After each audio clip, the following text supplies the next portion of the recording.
New Pixel phones from Google mark one of the highlights of the year for Android fans. Fresh hardware from the company that makes Android, and plenty of new stuff in terms of both the hardware and Google's software magic. Along, potentially, with a few nasty surprises.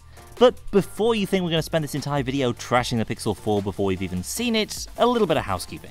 This video is all about how the Pixel 4 and 4 XL might disappoint us based on the information we know so far. Obviously we don't know everything yet, and for a more optimistic outlook you might want to check out our video on 5 reasons why the Pixel 4 might be one of the best phones of 2019.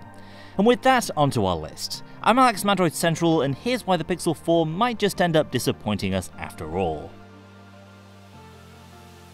With one or two exceptions like the Pixel 2 XL's Panda paint job, Pixel phones have rarely moved the needle in terms of smartphone aesthetics. And with the Pixel 4 series that trend looks set to continue. The back panel based on the leaks from Google itself is all black with the Google logo. It's not even clear whether the trademark two-tone finish from previous year's Pixels will be sticking around. Instead, you have something which, let's be honest, looks more like the rumoured iPhone 11 design than any previous Pixel. It's possible Google's got some surprises to show us, possibly some striking new colours. As it stands though, the back of the Pixel 4 we've seen in leaks so far looks super generic. Plus, around the front you have a giant forehead necessary for the Project Soli radar, 3D face unlock tech, and the usual cameras and sensors. And that's fine, especially if you hate the screen cutouts that dominate elsewhere, but at the same time, a phone with a giant bezel risks looking dated in late 2019. Imagine seeing this design on a store shelf next to, say, a OnePlus 7 Pro or Galaxy Note 10. Now, I'm not expecting the Pixel 4 series to be slow, though let's face it, Pixels do have a reputation of slowing down over time. But what I'm talking about when I say the Pixel 4s might be under-spec'd is that Google always seems to think the usual rules of high-end smartphone hardware don't apply to its handsets. See last year's Pixel 3 XL with just 4GB of RAM, which led to memory management issues when using the camera. Same deal to a certain extent with the mere 64GB of base storage and smaller battery capacities than many of their contemporaries. These are surely phones that'll be selling for top dollar, and based on the leaked specs we have, there's only a meager upgrade to 6GB of RAM in both Pixels with the same cramped 64GB of base storage. Both are fine for now, but both limit the phone's capabilities in future. Plus you have battery capacities that see only a minor bump from 3XL to 4XL, and a downgraded capacity for the smaller Pixel 4, which brings me to my next point. On the face of it, the rumoured 3700 mAh capacity for the Pixel 4 XL sounds pretty decent. But remember that we're expecting both new Pixels to use fast and likely power-hungry 90Hz OLED panels. That's in addition to Google's impressive new Project Soli feature for precise wireless gestures.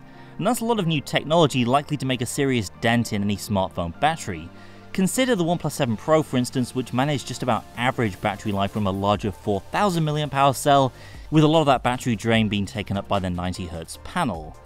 If the numbers play out as expected and Google doesn't have some magic optimizations up its sleeve to improve longevity, then we could see the Pixel 4 XL battery life being a step below that of the OnePlus 7 Pro. And that's to say nothing of the small Pixel 4's expected 2800 mAh cell, which looks near certain to limit fans of the smaller phone to yet another year of mediocre battery life.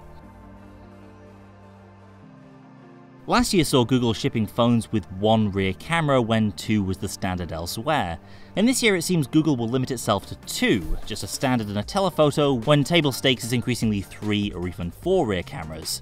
While it's true the Pixel series hasn't needed to rely on extraordinary optics to take stunning photos, there's also no substitute for having a dedicated ultra-wide lens.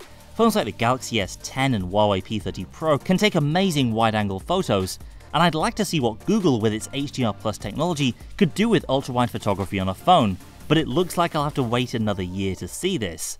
That's disappointing when even Apple is reportedly getting in on the triple camera trend with the iPhone 11. Plus it's unclear whether the Pixel 4 will even offer ultra-wide selfies like its predecessors did. Diagrams of the phone's top bezel released by Google show only one front-facing camera. And for a series whose greatest strength has arguably been photography, these seem like weird oversights. Okay, I'm not going to spend yet another video complaining about the new Android 10 navigation gestures. They are optional in the new version of the OS, and I expect that to be the case when Google ships its new phones too.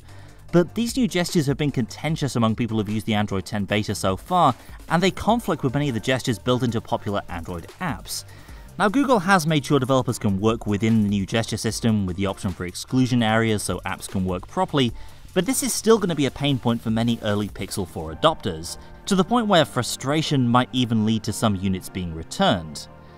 Anyway, let me be clear in that I'm not expecting the Pixel 4 series to be bad phones by any means, just that the hardware and software trajectory of these phones could leave a few significant points where they could disappoint. But that's enough from me for now. Hit the comments, let us know what you're expecting with the Pixel 4. Be sure to check out our other video on why the Pixel 4 series might be one of the best Android phones of 2019, and subscribe so you don't miss our eventual hands-on coverage of both phones. Thanks for watching, and I'll see you next time.